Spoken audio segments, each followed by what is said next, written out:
श्रीमद् भगवद गीता यथारूप अध्याय 11 विराट रूप the universal form श्लोक 43। वो अर्जुन भगवान को कहते हैं, आगे प्रार्थना कर रहे हैं भगवान से। क्या कहते हैं देखो, पितायसि लोकस्य चर अचरस्य त्वम् अस्थ पूज्य च गुरु गरियान् न तत्समः अस्ति अभेदिक कुतः अन्य लोकत्रये अपि अप्रतिम प्रभावे पितायसि लोकस्य चर अचरस्य त्वम् अस्य पूज्य च गुरु गरियान् न तत्समः अस्ति अभेदिक कुतः अन्य लोकत्रये अपि अप्रतिम प्रभावे। हे कृष्ण, हे प्रभु, हे भगवान, आप इस चर तथा अचर संपूर्ण दृश्य जगत के जनक हैं। आप परम पूज्य महान आध्यात्मिक गुरु हैं। न तो कोई आपके तुल्य है, न ही कोई आपके समान हो सकता है। हे अतुल शक्ति वाले प्रभु, भला तीनों लोकों में आपसे बढ़कर कोई कैसे हो सकता है? ये अर्जुन कह रहे हैं भगवान को। भगवान कृष्ण उसी प्रकार पूज्य है जिस प्रकार पुत्र द्वारा पिता पूज्य होता है। वे गुरु हैं क्योंकि सर्वप्रथम उन्हीं ने ब्रह्मा को वेदों का उपदेश दिया और इस समय वे अर्जुन को भी भगवत गीता का उपदेश दे रहे हैं। अतः वे आदि गुरु हैं और इस समय किसी भी प्रामाणिक गुरु को कृष्ण से प्रारंभ होने वाली गुरु परंपरा का वंशज होना चाहिए। कृष्ण का प्रतिनिधि हुए बिना कोई न तो शिक्षक और न आध्यात्मिक विषयों का गुरु हो सकता है। महाराज, भगवान को सभी प्रकार से नमस्कार किया जा रहा है। उनकी महानता अपरिमेय है।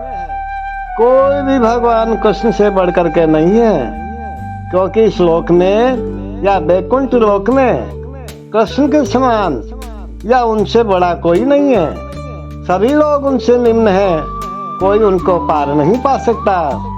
देखो, श्वेताश्वर उपनिषद में कहा गया है, न तस्य कार्यं करणं च विद्यते न तत्समश्चाभेदिकस्य दृश्यते।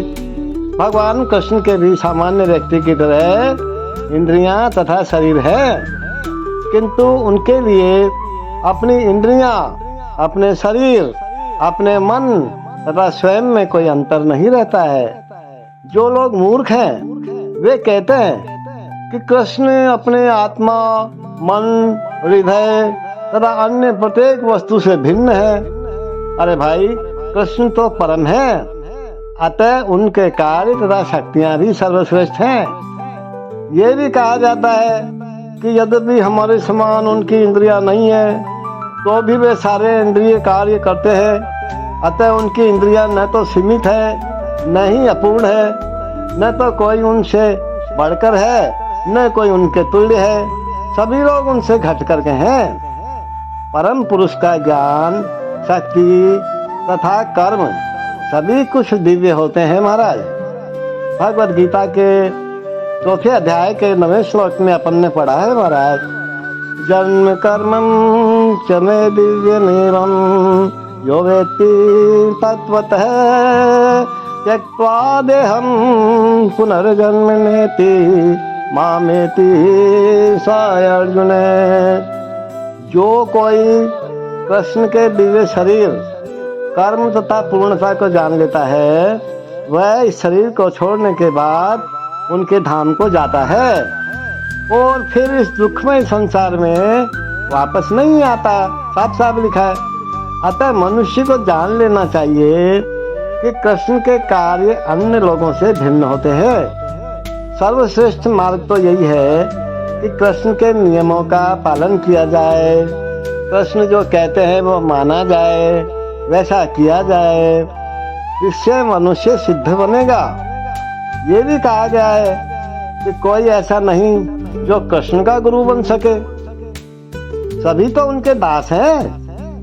चैतन्य चरितामृत में कहा गया है महाराज, इसकी पुष्टि होती है, एकले ईश्वर कृष्ण आर सब भक्त, केवल कृष्ण ईश्वर है, शेष सभी उनके दास हैं। प्रत्येक व्यक्ति उनके आदेश का पालन करता है, कोई ऐसा नहीं जो उनके आदेश का उल्लंघन कर सके। प्रत्येक व्यक्ति उनकी अध्यक्षता में होने के कारण उनके निर्देश के अनुसार कार्य करता है।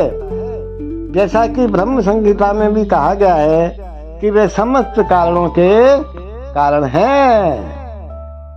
You are the father of this complete cosmic manifestation of the moving and the non moving. You are its worshipable chief, the supreme spiritual master. No one is equal to you, nor can anyone be one with you. How then could there be anyone greater than you within the three words, O Lord of immeasurable power?